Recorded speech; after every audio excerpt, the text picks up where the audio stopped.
Inaresto ng National Bureau of Investigation o NBI ang isang lalaki sa Tacloban City matapos maaktuhang nagbebenta at nagpapakalat ng mga copyrighted review materials at video lectures online na walang pahintulot ng may-ari. Si Cherrylight magbabalita.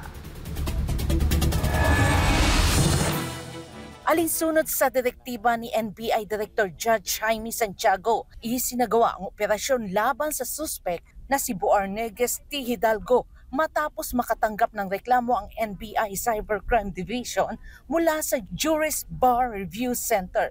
Sa reklamo ng juris, lumalabas na ginamit ni Hidalgo ang Facebook group ng Philippine Law Student Help Group upang ipamahagi at ibenta ang mga materials na pag-aari ng juris na ginawa ng isang law professor, kabilang ang mga video lecture at review materials ng walang otorisasyon. Ito ay malinaw na paglabag sa RA number 8293 o Intellectual Property Code, RA number 8792 o Electronic Commerce Act of 2000 at RA number 10175 o Cybercrime Prevention Act of 2012. This particular person po is selling it online through Facebook and Marketplace. And then once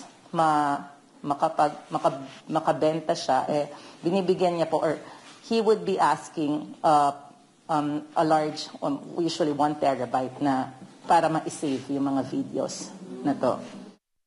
Ang Juris Bar Review Center ay nakabase sa Maynila, ngunit nabatid ng NBI na ibinibenta ni Hidalgo ang mga copyrighted materials nito habang nasa Tacloban. Dahil dito, nagtungo sa lungsod ang mga ahente ng NBI CCD upang magsagawa ng entrapment operation. Una, isinagawa ang isang test buy operation kung saan pumayag si Hidalgo na ibigay ang mga copyrighted materials kapalit ng salapi at ilipat ito sa isang external drive. Matapos ang kasunduan, nakipagkita siya sa isang nagpanggap na kliyente sa isang computer shop sa 13 Martires Street, Barangay 1 and 4, Tacloban City noong Hulyo 31, 2025. Dito isinagawa ng NBI CCD, katuwang ang NBI Eastern Visayas Regional Office, ang entrapment operation na nagresulta sa pagkaaresto ni Hidalgo.